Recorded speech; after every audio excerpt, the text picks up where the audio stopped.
오늘 마가복음 10장 32절에서 45절 말씀으로 너희 중에 그렇지 않을지니라는 제목으로 함께 말씀을 나누고자 합니다. 오늘 본문을 보시면 예수님께서 제자들에게 또 함께했던 사람들에게 내가 이제 죽을 것이다 라는 것을 얘기하십니다. 마가복음에 보면 총 3번 예수님께서 내가 이제 십자가에 죽을 것이다 라는 것을 예고하십니다. 이걸 어려운 말로 하면 순환 예고라고 하는데 3번 나옵니다. 어디 나오냐면 8장, 9장, 10장 이렇게 3번 나옵니다. 오늘 마지막 3번째 예수님께서 내가 어떻게 될 것이다 라는 것을 말씀해요. 그런데 오늘 이 3번째 예고를 보시면 우리가 본 대로 얼마나 비참한지, 얼마나 고난을 당할 것인지 사실은 이제는 정말로 구체적으로 설명하고 또 이야기하고 계심을 볼 수 있습니다. 이제 침뱉으며 채찍질할 것이고 나를 죽일 것이다. 그러나 3일 만에 내가 다시 살아날 것이다 라고 이야기합니다. 사실 제자들은 마가복음 제가 말씀드릴 때마다 말씀드리지만 특별히 제자들이 아주 이해하지 못하는 모습으로 계속해서 등장합니다. 말도 안 되는 모습으로 등장합니다. 8장에 처음 예수님이 자신의 죽음을 또 부활하심을 예고할 때도 제자들은 딴소리 했습니다. 8장에 나오면 예수님이 내가 이제 곧 죽을 거다라는 걸 말씀하실 때 베드로가 뭐라 그랬냐면 절대로 그럴 수 없다, 절대로 그러실 수 없다라고 얘기했다가 예수님이 뭐라고 하시죠? 사탄아 물러가라, 혼나고 혼이 나는 장면이 나옵니다. 9장에 보면 예수님이 또 자신이 어떻게 될 거다라는 걸 설명하셨는데 제자들이 어떤 반응을 했을까요? 9장을 나중에 보시면 제자들이 이 이야기를 듣고 난 후에 제자들끼리 싸움이 붙었습니다. 무슨 싸움이 붙었죠? 누가 제일 큰 자냐? 예수님은 지금 내가 십자가에 못 박혀 죽는다라는 이야기를 하는데 제자들은 내가 더 크다, 네가 내 밑이다 이러고 싸우고 있었다는 거죠. 그리고 오늘 10장에서 예수님이 다시 한번 내가 십자가에서 죽을 것이다, 그러나 부활할 것이다, 이것을 구체적으로 그들이 나에게 침뱉을 것이고 나를 채찍질할 것이고 나를 죽일 것이다 구체적으로 말씀하셨어요. 이렇게 구체적으로 설명하고 있는데 오늘도 우리를 실망시키지 않는 제자들의 모습을 또 만납니다. 오늘은 야고보와 요한 이 두 형제가 예수님에게 옵니다. 35절 말씀을 보시면 세베대의 아들 야고보와 요한이 주께 나와 여짜오되 선생님이여 무엇이든지 우리가 구하는 바를 우리에게 하여 주시기를 원하옵나이다. 예수님이 야 이제 내가 올라가면 분명히 너희의 대제사장들이, 너희의 서기관들이 이방인을 통해서, 로마를 통해서 나를 잡을 것이고 나를 채찍질할 것이고 나에게 침뱉음을 할 것이고 결국은 나를 죽일 거다. 그러나 내가 3일 만에 다시 살아날 거다 라는 얘기를 방금 하셨는데 야고보와 요한이 예수님을 찾아왔습니다. 그리고 한다는 이야기가 선생님 우리가 원하는 걸 좀 들어주십시오. 우리가 원하는 것 좀 다 들어주십시오. 예수님이 다시 묻습니다. 도대체 너희가 원하는 게 뭐냐 그러면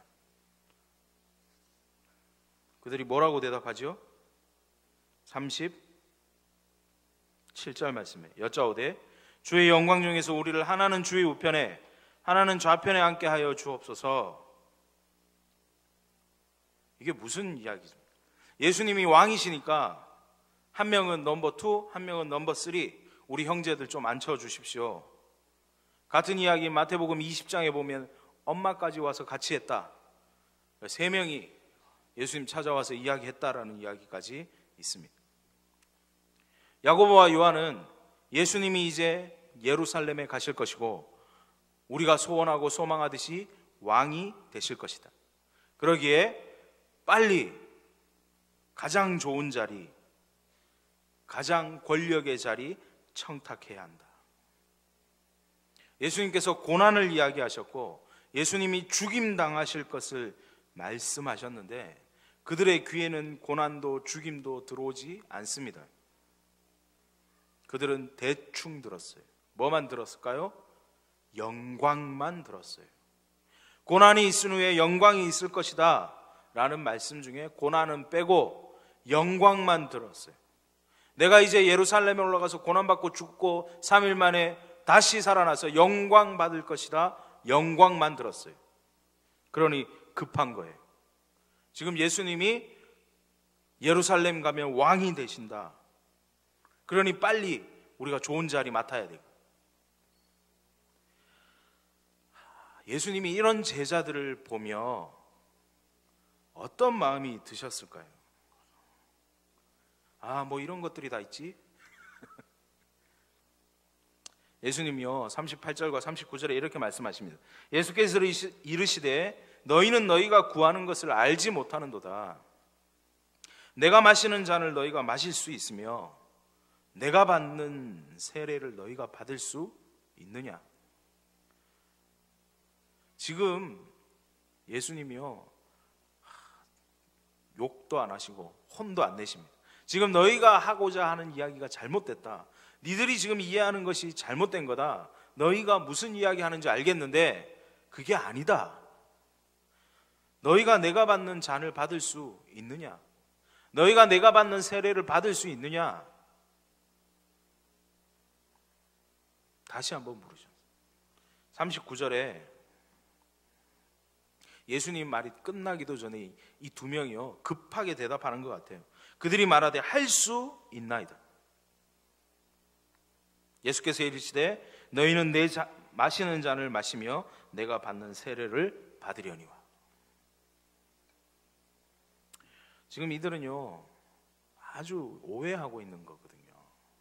그러시면서 40절 말씀에 내 좌우편에 앉는 것은 내가 줄 것이 아니라 누구를 위하여 준비되었든지 그들이 얻을 것이다 라고 말씀했습니다. 그리고 예수님은 말씀을 마치셨는데 요한과 야고보는 완전히 오해했어요. 완전히 오해했어요. 무슨 오해를 했을까요? 내가 먹는 잔과 나의 세례를 감당할 수 있겠냐? 라고 물었을 때 그들이 할 수 있습니다 라고 대답하니까 예수님이 그건 내가 주는 건 아니지만 누구에게 가든지 준비된 자가 얻을 것이다 라고 말씀했더니 이들은 극심하게 오해해서 내가 얻었다, 내가 그 자리 얻었다라고 생각했습니다. 예수님께서 말씀하시는 잔, 예수님이 말씀하신 세례, 그것이 무엇입니까? 예수님이 말씀하신 이 잔은요 죽기까지 하나님 아버지의 뜻에 순종하는 것입니다. 그래서 예수님은 이 잔이 너무너무 힘들어서 우리가 아는 대로 겟세마네에서 제발 이 잔 좀 나에게 지나가게 해달라고, 이 잔 좀 내가 안 먹게 해달라고 간청했던 잔이 이 잔이에요. 세례는 무엇입니까? 예수님이 지금 말씀하시는 세례는요 세상 죄를 지기 위해서 십자가에서 고난당하시고 십자가에서 몸을 찢으시고 십자가에서 죽으시는 것, 그것이 세례입니다. 야고보와 요한이 오해했던 잔과 세례는 세상 영광이었어요. 넘버 2, 넘버 3 되는 거였어요. 권력자였어요. 그러나 예수님께서 말씀하시는 잔과 세례는 전혀 다른 고난과 아픔과 고통이었어요. 좌절이었어요. 수치였어요. 그들은 오해했습니다. 그리고 대답했습니다. 할 수 있습니다. 할 수 있습니다. 야고보와 요한은 주님의 뜻을 하나도 이해하지 못했어요. 그저 이기적으로 세상적인 유익을 구했습니다. 그런 세상적인 유익, 이기적인 유익, 하나도 이해하지 못하고 할 수 있다고 대답한 그들, 참 재미있는 것은 예수님은 그들의 그 고백을 그대로 받으셨어요. 그대로 사용하셨습니다. 그들이 걸어갈 길, 그들의 앞으로의 길이 어떤 길, 정말 예수 그리스도와 함께 고난과 죽음의 길, 그리고 부활의 영광의 길을 그들로 하여금 걸어가게 하셨습니다. 실제로 살펴보면 야고보와 요한에게 어떤 일이 일어납니까? 야고보 사도 어떤 사람이죠? 야고보 사도는 초대 예루살렘 교회의 목회자잖아요. 초대 예루살렘 교회를 책임지고 있었어요. 우리가 흔히 아는 대로 첫 번째 순교자 하면 7집사 중 하나였던 스데반 집사가 첫 번째 순교자입니다. 사도 중에 첫 번째 순교자 누구죠? 야고보입니다. 야고보예요. 칼로 처참하게 죽은 것으로 기록되어 있습니다. 그리스도의 복음을 선포하다가 예루살렘에서 하나님의 말씀 예수 그리스도의 복음을 선포하다 그렇게 순교의 길 걸어갔습니다.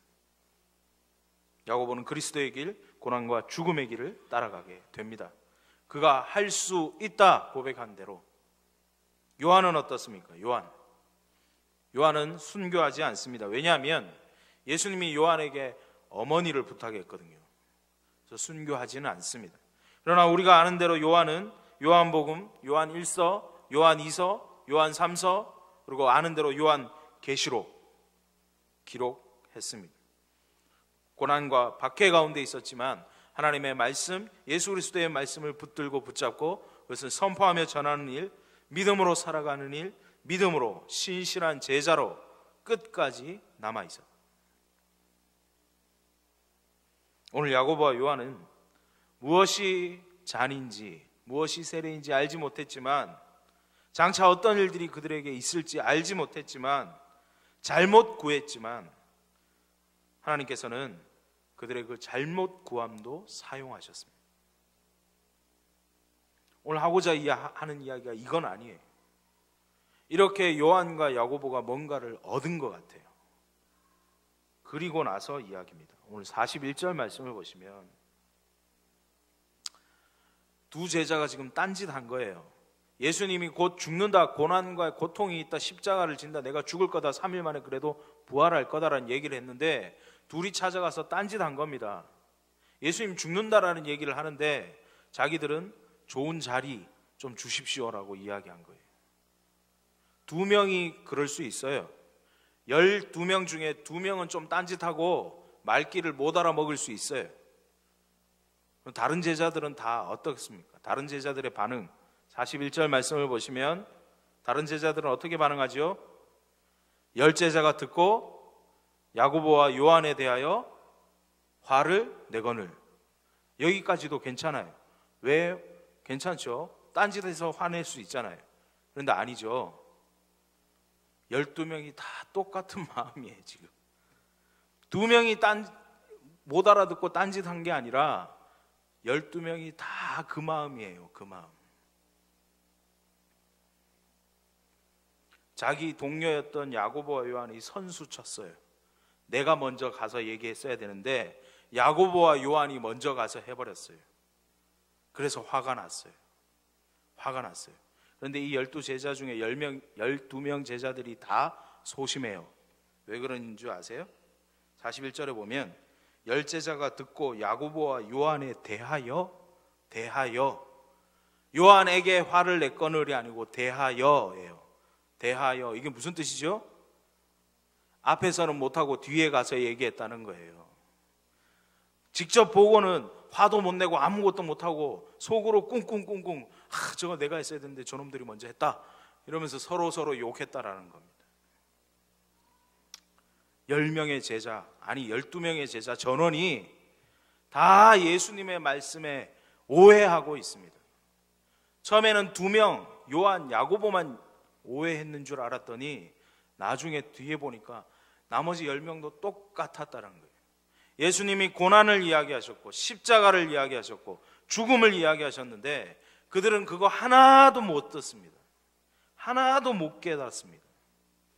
그저 영광만 잡고 취하는 거예요.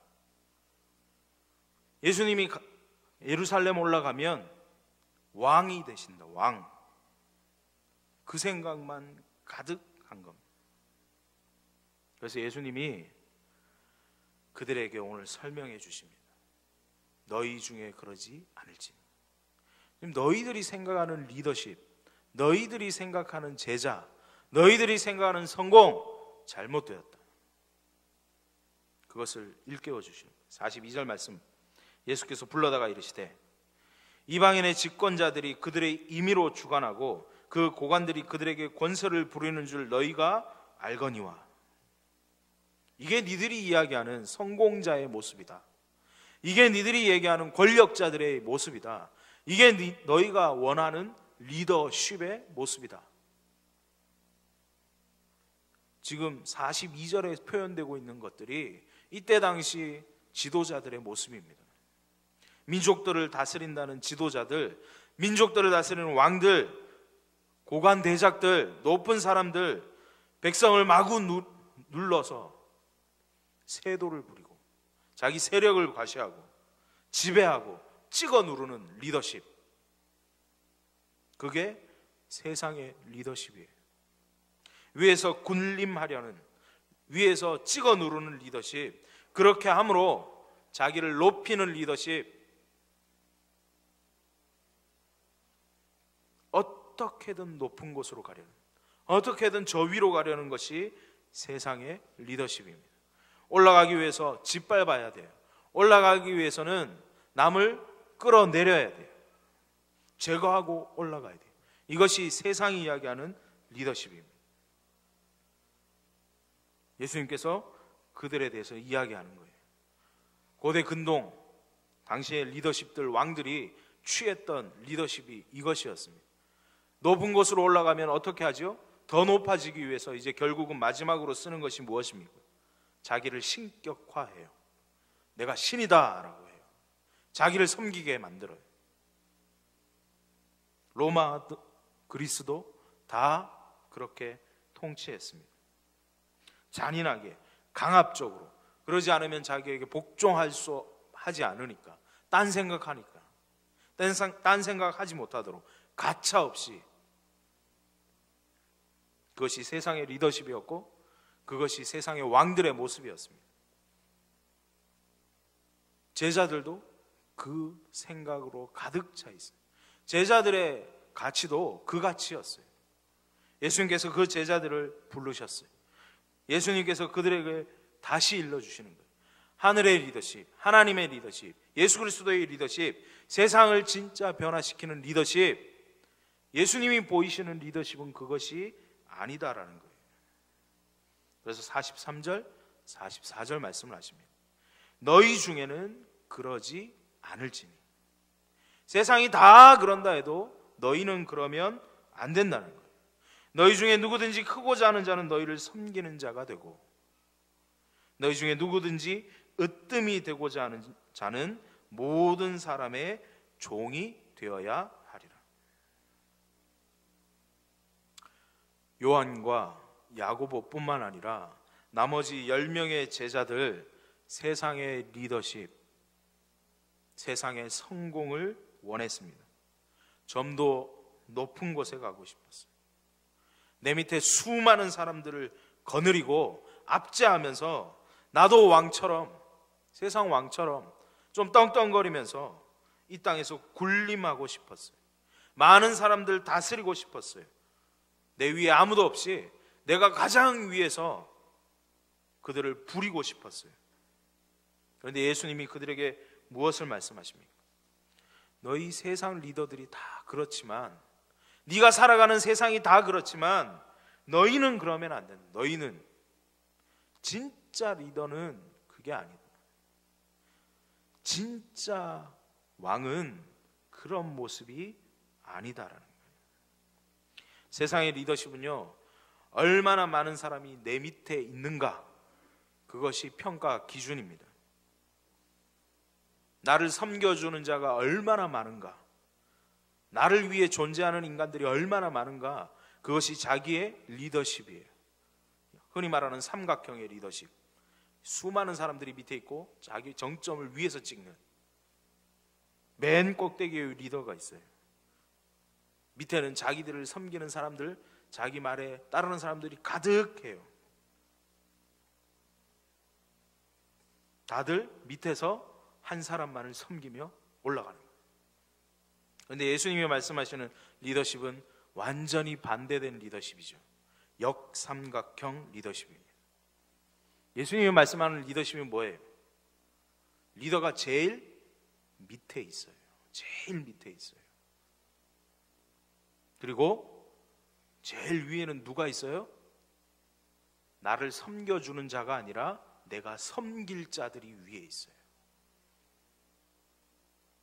최고의 리더가 하는 일은요, 섬김을 받는 게 아니라 섬겨주는 거라는 겁니다. 그것을 말씀하셨고 예수님이 실제로 그 삶을 살아가셨습니다. 내가 지금 섬기는 사람이 몇 명입니까? 내 밑에 몇 명 있습니까? 내 밑에 내 말에 왔다 갔다 하는 사람 몇 명 있습니까? 그것이 최고의 리더십입니까? 아니요. 예수님은 그것이 최고의 리더십이라 말하지 않습니다. 오늘 45절 예수님이 왜 이 땅에 오셨는지, 왜 이 땅에 오셔서 십자가 지셨는지, 왜 고난과 고초를 당하시고 왜 죽으시는지, 왜 3일 만에 부활하시는지 목적을 말씀하십니다. 45절 말씀, 인자가 온 것은 섬김을 받으려 함이 아니라 도리어 섬기려 하고 자기 목숨을 많은 사람의 대속물로 주려 합니다. 10장 45절이 마가복음 전체의 결론이라고 할 수 있어요.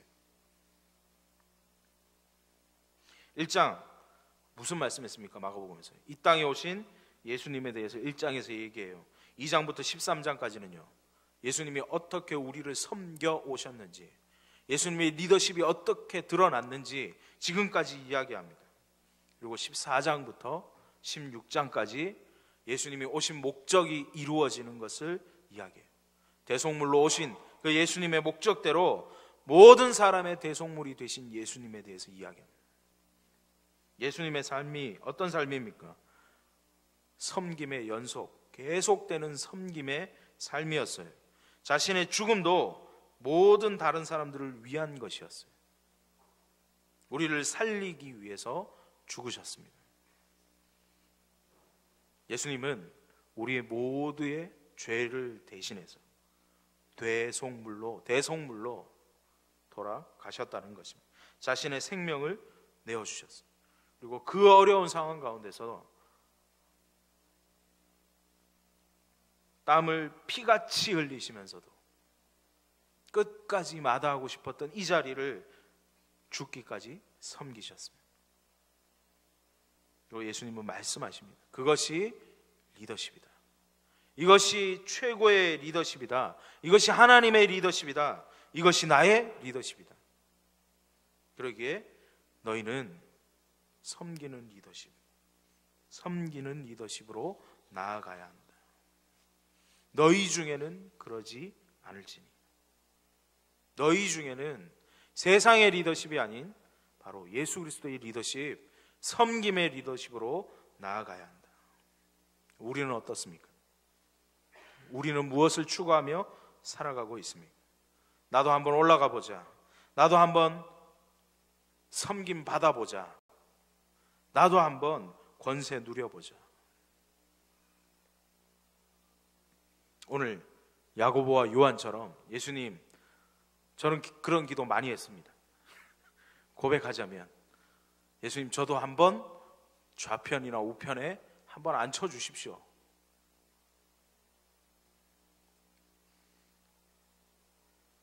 예수님 오늘 우리에게 물으십니다. 너는 누구의 영광을 위해서 살아가고 있느냐? 너의 영광을 위해서 살아가고 있느냐?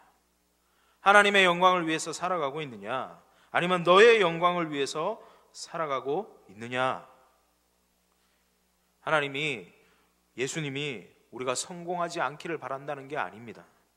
지질이 못 살기를 원한다는 게 아닙니다.